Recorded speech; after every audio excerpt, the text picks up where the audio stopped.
So when our kids hurt, we hurt.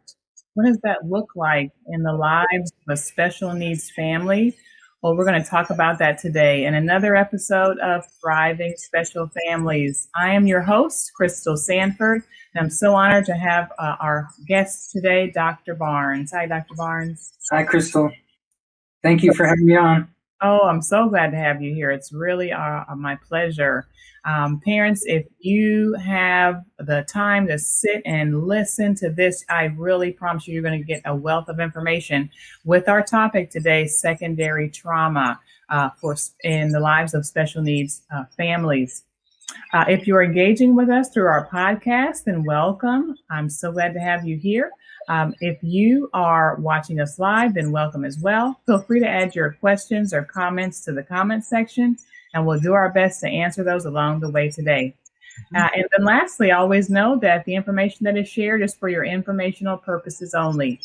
If you have a need of advice, then please do contact a legal or medical professional in that area. So again, our guest today is Dr. Barnes. And Dr. Barnes is a master addiction counselor. He's a licensed addiction counselor, licensed professional counselor, and a diplomat of the American Academy of Experts in Traumatic Stress. He served as the chief clinical officer at the Foundry Treatment Center in Steamboat Springs, Colorado. And Dr. Barnes comes to the Foundry after serving for 5 years as the clinical manager of residential services at Cedar at the University of Colorado Hospital and 10 years as a full-time professor in counseling. So it's just a wealth of information and experience I'm sure that you have to share with us today. So thank you again, Dr. Barnes. You're very welcome. Mm-hmm. So tell us, Dr. Barnes, I'm a person who I love story. I value each individual story. Tell us a little bit about what led you to become a professional in your area. Well, I grew up in a family that had a history of addiction and trauma. And at the time, I didn't know it was trauma. And so that really motivated me to become a professional and get my master's. And one of the things that I learned was that I know a lot about my family, but I needed to understand family systems and how they operate and how families grow and become resilient. And so I went to Florida State University to get my Ph.D. in marriage and family therapy, studying with one of the top family trauma experts in the country.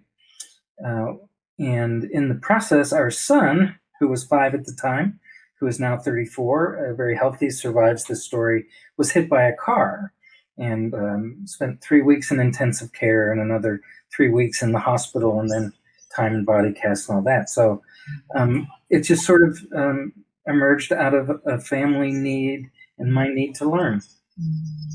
Wow.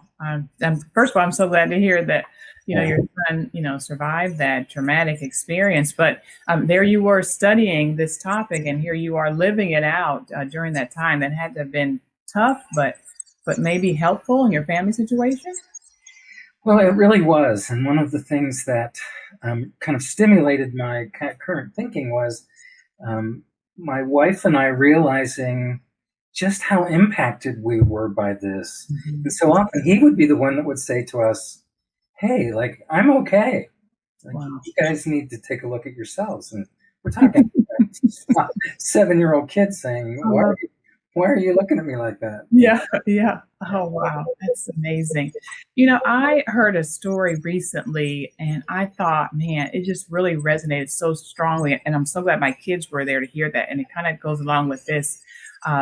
But in this situation, it was the parent. And so it was an 11-year-old who was in a boating accident. And unfortunately, his parents were driving the boat and one parent was, and he was in the back water skiing. And the rope somehow got tied onto his arm. Oh, wow. And literally almost just ripped the arm off. So he is now an amputee. And he asked his mom in the hospital, 11 years old, am I going to be okay? And his mom said to him, I don't know, I think his name was Jeff. Hey, Jeff, it's just an arm. Mm. And he said that really helped to shape his life from that point on, that he was not any worse or different in any aspect. He was going to survive. It's just an arm, like it's just hair. You have one arm. And so that was a really pivot moment for that family in their time of trauma. But I know families who, like the families that we serve here, that we talk about, autism families, all ADHD kind of families. It's not just a one-time moment. It is, you get a diagnosis and that's something that's going to have to be dealt with the rest of their life in a way that's so different. So, before we dive in anymore, help us understand and define secondary trauma, Dr. Barnes. Okay. So if you think about most traumatic events, things that would cause post-traumatic stress disorder, they're a life-threatening circumstance or the potential for serious injury, usually a single event kind of traumatic event. And we're really beginning to also understand that long-term involvement by families, by people who love each other, where there is a consistent kind of disability or a consistent need of some kind that has the potential for significant consequences, can also be very traumatizing. We call those kind of developmental traumas. And so secondary trauma, it doesn't mean that it's secondary in importance.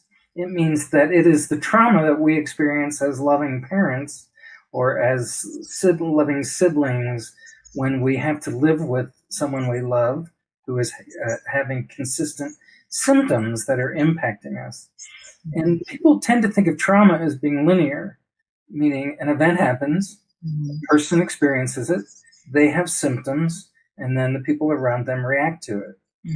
Well, when we think of family systems, that's not usually how it works. Is that an event happens, it happens to a family member, maybe kind of at birth, but it's impacting everyone around that child who loves them from the moment of diagnosis. And so that they're reacting and the child sees their reaction, and it becomes this sort of recursive process where it gets reinforced to some degree for both people. Wow. Or for both the people. I think that is the idea of I get traumatized by being around someone I love who has got so many symptoms and struggles and issues. And trauma is always about powerlessness on some part. That Wow. idea of if I could have changed this, I would have. But since I couldn't, now I have to learn how to cope with it and live with the consequences of that or the experience of that.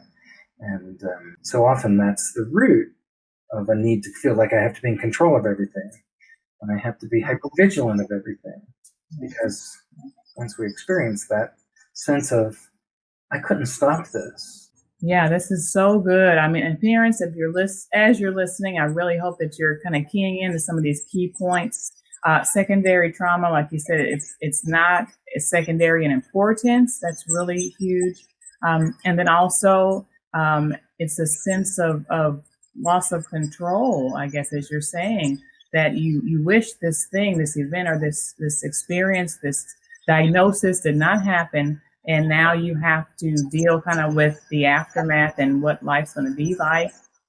If you're a parent that is maybe newer to a diagnosis of something for your child, then this very well could be a piece of your experience, this secondary trauma. So again, we're here in our episode of Thriving Special Families. Our topic today is Mental Health Matters, Secondary Trauma for Special Needs Families. And we're always sponsored by Sanford Autism Consulting, where we help you to thrive and advocate for the special education services your child deserves. Always check out our free IEP resources at sdautismhelp.com/resources. So again, Dr. Barnes, what are the myths around secondary trauma? What might someone have heard about this topic if they're familiar with it? Well, I think the biggest myth is that when families hear it, they often think they're somehow being blamed, and that because I experienced this trauma, that I somehow caused this. And And we see this a lot with the families that we work with, and it isn't that at all. It's to help them understand the interrelationship between my response and the response of my loved one as they're dealing with their illness. So I think autism, but any other kind of chronic illness would be pretty consistent in that kind of process. So it's not about blaming, it's about understanding and learning. The other myth that I think is really important, and again, we see this in the addiction world all the time, is that families will say, I wasn't traumatized. Like, it wasn't like that much of an impact on me. And the idea that I'm not the one with the problem. I'm here to support this loved one. And what we've learned to really kind of focus on from a chronic disease management perspective or a medical family therapy perspective is that really resilient families are able to recognize and understand that we all have a problem. Meaning, when someone we love has a problem, that we're always going to be, we're all impacted by it, and therefore we're all going to do the best we can with the information that we have to try to cope with it. That's such a good point. I love that phrase that I've heard said before, that we do the best we can with what we have, right? And so there's no blame. And I love that as well. You said it's not about blaming, it's about learning and growing. And I know they're out there, and I know we as autism parents or ADHD or whatever your kids got going on, it was your generation. It's, came from you, the mom's talking to the dad. And, I had a kid one time tell me, oh, it's my dad's fault that I have autism. And I know where she heard that from. Her parents were divorced. They're living in different parts of the country, but I'm pretty sure that came probably from the mom. I'm guessing, where would she get that from? So it's not the blame game, and that's not going to bring any benefit. I mean, you're the therapist, you're the expert.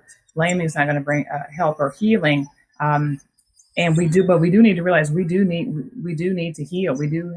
We are a piece of this puzzle as parents. So you're saying we have to recognize it's not just the kid that needs some help here. We all need some help. Yeah. It's really interesting. If I can comment on your story about the kid in the skiing accident. Yes. How powerful that message is. But every family has like a set of what we call health or illness kind of schemas or belief systems. Mm-hmm. And if I grew up in a family that had a lot of trauma, I might have certain views of something bad happening to one of my kids or within my family. Mm-hmm. And other people may have never experienced any of those things, so they may have really a very different view. Mm-hmm. And that it's this familial history that often isn't even talked about, but that we've learned how to cope with things based on our family of origin.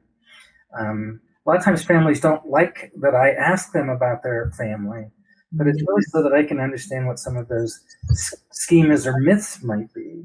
Okay. Begin to help them on that kind of process, because the longer they're coping with the illness, the more they begin to kind of what we call organize around it, try to find ways to, we don't know how to solve it, so we're gonna do the best we can to survive it. Wow. And to support the loved one. Yeah. And then you're just kind of in survival mode, and that's not really thriving. That's not really a rich kind of life. I think the goal is to create a new normal, or a newer normal, where the family begins to look at, how are we all doing? How has this impacted not just me, but the siblings, the older brother, the younger sister. We were kind of talking about that it's impacting their lives as well. Yeah. And you know what? Let's go there. Let's dive in. I know parents, as you're listening, you may have other children. I know some parents consider, should they have other children? If they have one child that has developmental needs, or maybe you already have other children. And that's why you realize that your older one has some issues. So what happens to that other child? What happens to that other child in the family who is not impacted, but that gets dragged along to the therapies and, gets just kind of submersed into this culture? Yet it's not their specific problem, but like you said, it is now a family problem.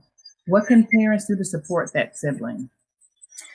Well, I mean, I think just by its very nature, it's going to feel like the parents are spending all of their time focusing on this one sibling, and that the others are. I mean, I've heard siblings say, "Well, I lost my parents over this process, and I sort of either parented myself, or I wasn't allowed to do certain things." And I think the biggest thing is, and again, this sounds easier said than done, but that idea of being aware of like family lifestyle stages. Like, there are certain stages that all kids go through, and going to school and developing autonomy, and then other times where they're kind of developing a little more attachment and closeness, and to make sure that those kids, the siblings, get as, and I'm going to use air quotes, normal as possible kind of experience, so that they can learn those things and grow with those things. And I mean, I think most siblings love their siblings very much, and that it's not something that might be seen until after they are on their own. Right. And yeah, have to remember that if they don't get those developmental kind of milestones met when they're supposed to happen, when they become young adults, and they're supposed to be able to have all the skills necessary to do those things, that they may often start to experience significant problems as they're kind of launching into their own adult lives. Uh-huh. Wow. Okay. That failure to launch kind of syndrome we hear about. Yeah. Yeah. Wow. Wow. So that secondary trauma again also impacting the siblings. So parents always do as much as you can to, I feel like, touch base with the other child. And I have the same situation. I have two kiddos. My oldest is on the spectrum. She's 10. My youngest is 8. And early on, because I had some really wise people speak to me, we've really tried to listen to her, listen to my youngest child. I can remember she was maybe 3 years old, and I said, "We're going to go to SeaWorld." And she said, "Mommy, can it just be just me and you go?" So she was telling me, "Hey, I don't want my sister to go this time." I said, "You know what? We're going to have a just me and you time. We're going to go see." And I did that. I have pictures. We talked about it, and it was just a really powerful moment of her using her little voice to say, "I don't want all the drama that comes with having my sister around." And I did it. I got that, and I wasn't offended by it. And I really listened to that, and I try to continue to do that. Have some time where it's just she and I, and then it's time when it's all of us together. So try to listen to your kiddos as much as you can, parents. I know it's tough, but you've got to give them that space. They've got to still be kids, and like you said, they've got to go through these life cycles and experiences, in a way that helps them to grow as well. So, Dr. Barnes, how would a parent know if they're, I'm going to say inevitably they are experiencing some level of trauma, if their child has some type of a diagnosis or a developmental challenge? How can a parent maybe pinpoint that? And then maybe what are a couple of tips for them along that journey? Sure. Well, the research that we completed on families with a child in the intensive care treatment process really showed that parents will often have the exact same symptoms of post-traumatic stress disorder that like a primary trauma survivor might have. So when parents find that they're supposed to be working and they're supposed to be sitting at their computer doing a project, and they keep going back to thinking about their child and wondering how they're doing at school today, and am I going to get any phone calls today, and these ideas of intrusive thoughts, things that kind of break through what we're supposed to be doing. A lot of families will talk about having sleep disturbances, where they either have a hard time falling asleep, or they have a hard time staying asleep, or maybe they even have dreams about their family or some of the struggles of their family. They may have great anxiety. They might have, our fight or flight system is the kind of the autonomic nervous system. So they may experience really significant threat response, like And we would see a lot of controlling behaviors, and the idea that if I can just make sure that everything is okay, then I can relax a little bit. And being really hyper vigilant, and monitoring every move that the kids are making, or being really hyper vigilant about the teachers, and making sure that the academic environment is safe. And we need to do those things, but when they begin to get in the way, a lot of people will find that they pull away from social support because they're exhausted and they're often not exactly sure what to say. And so they have what we call an estrangement from others. Some find that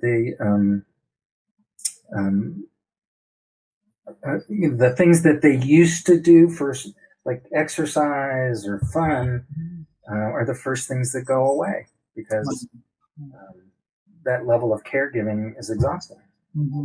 So, I just want to chime in just a little bit and say those things that I guess first things that we're pulling away from, they really are the things that we need to be engaging in. That's so tough.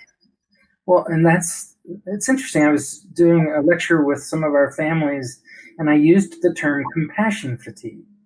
And the family that had the autistic daughter said, "What is that?" And I explained how that level of caregiving is exhausting and has the potential to create burnout. The more burned out we are, the more secondary trauma we tend to experience. And so I think if families can begin to look into that concept of compassion fatigue, and it's having empathy and love for someone that we kind of feel responsible for helping and making their life better. And sometimes that's difficult to do, and so we get disillusioned, maybe we get a little exhausted, a little frustrated, which makes us more susceptible to the pain of the experience. Wow. All right, doctor. So what are the things that parents can do? What is it that they can control in their environment to support if they find themselves experiencing this trauma? So I would say the first thing that they really can do is don't be afraid to reach out for help. There are a lot of secondary trauma isn't talked about as much as post-traumatic stress disorder, but there are a lot of people who are understanding that. The second is be really aware of our adult relationships. The idea of is some of the trauma being caused by a disagreement between me and my partner, or me and the mother or father of the child.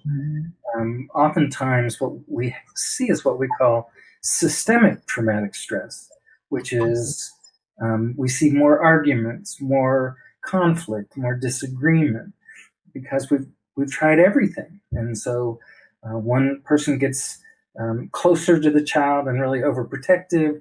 The other adult becomes, we were talking earlier about what I call the fadeaway father syndrome, where father becomes really hyper-vigilant about work and taking care of the physical things, but emotionally detached from the child and the other members of the family.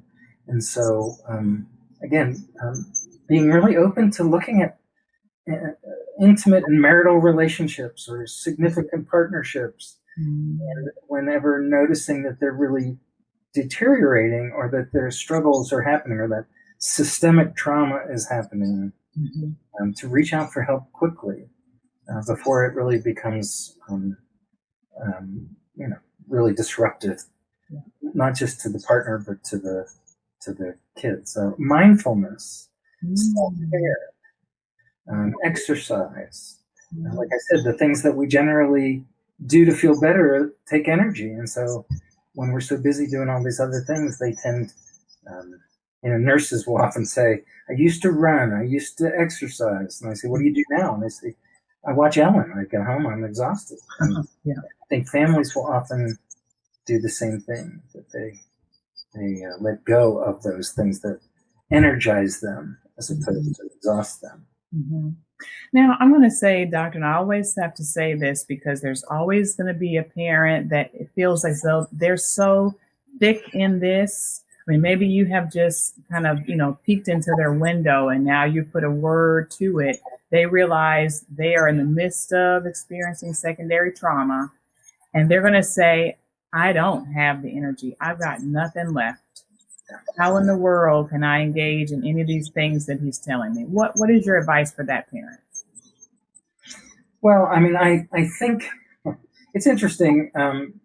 Families will say to me, well, so what do you think we should do? Mm-hmm. And I say to them, if I tell you, will you do it?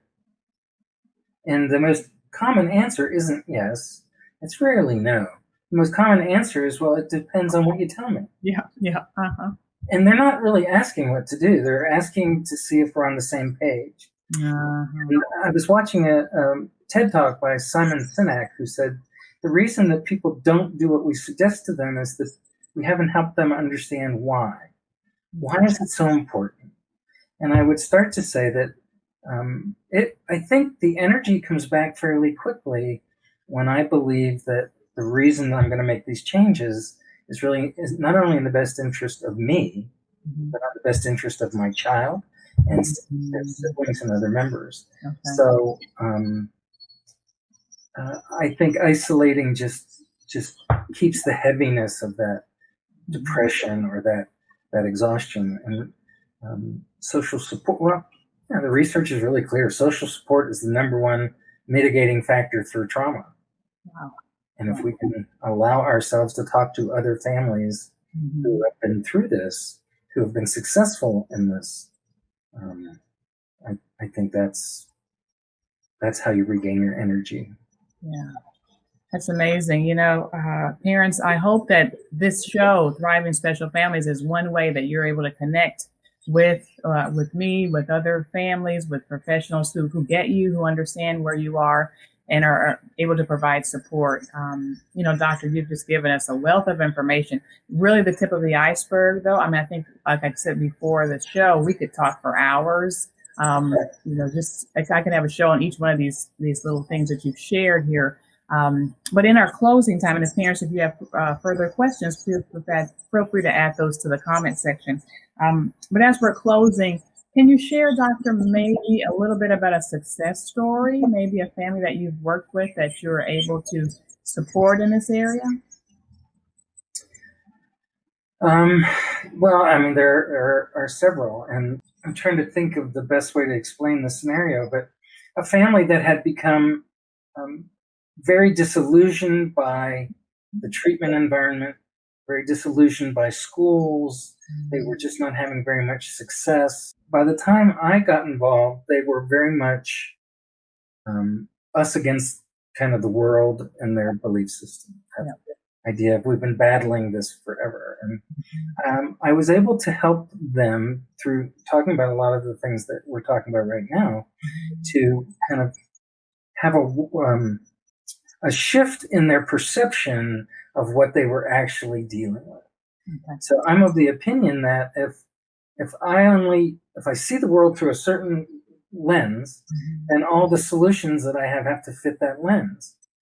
And when I was able to work with them to shift their view from our child has this problem and therefore we need to advocate to we have this problem and therefore we need to work together to make sure that our child gets what they need, but also that we get what we need. And it was really more of a family therapy kind of process than it was a process for the child. And what we found was that as they began to recognize that we're all in this together, that each person was able to have their own support system, that they were able to open their boundaries and ask for help in different ways. And the siblings could have their kind of support system at school or after school or a therapist, whatever it is that they needed, sports and things.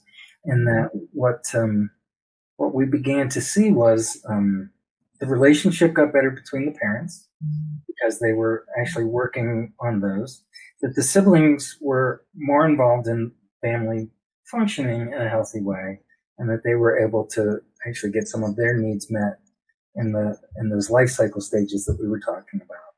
And it really started with, it's really actually surprisingly simple. and that they were able to see it as a family illness. There's a guy by the name of Roland, and he's a professor at the University of Chicago.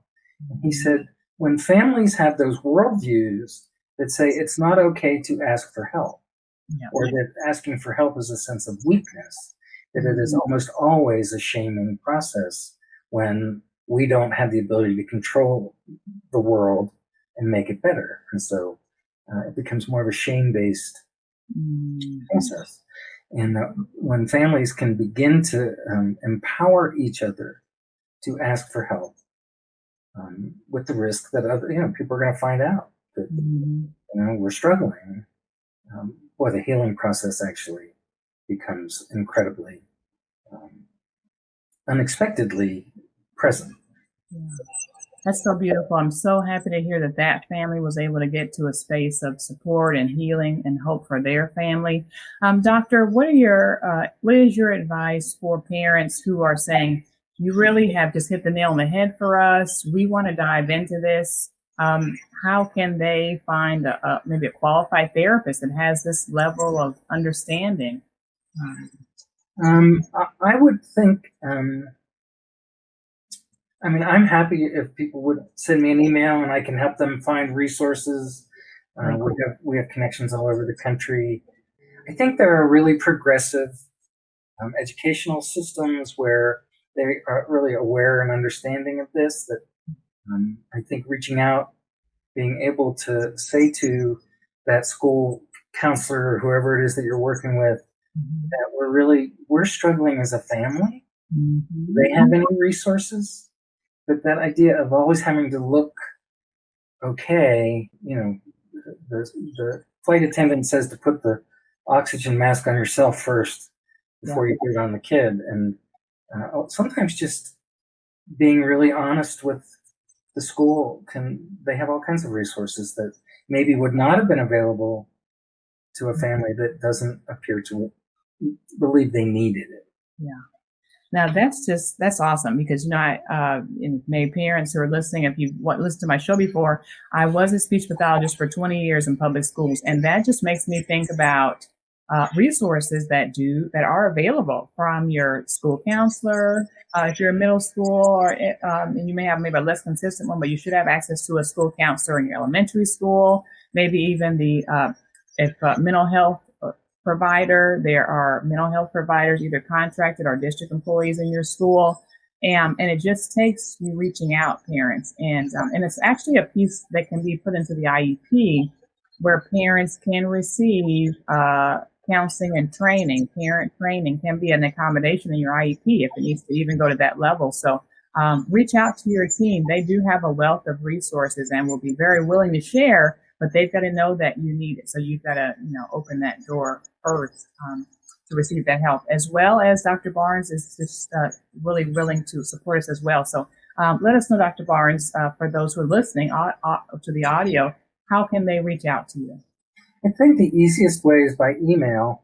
And my email address is mike.barnes, BARNES, at Foundry, Steamboat, FOUNDRY, Steamboat as is in steamboatsprings.com. And I am pretty good at staying pretty current with my email, so I'll get back to you pretty quickly. And I can testify that, because Dr. Barnes has been on top of every email I've ever sent him. It's awesome. So this has just been amazing. Parents, again, our topic has been mental health matters, because it does. It really does matter. I am really glad that in the world we live in, with as much as is going on, I feel like mental health issues are at least becoming something that is more easily discussed in our society. And so mental health matters, with our focus on secondary trauma with Dr. Michael Barnes. It's just been a pleasure having you, and thank you again for being here. Yes, thank you for having me, and if I can ever help anyone, let me know. Awesome. Parents, reach out to Dr. Barnes, as he has shared his information. He's Mike.Barnes, again, at foundrysteamboat.com, and his information will be available on whatever page or way that you're listening. And we are ending our episode. Parents, always know that you're going to be okay and your child's going to be okay too. Thanks for listening.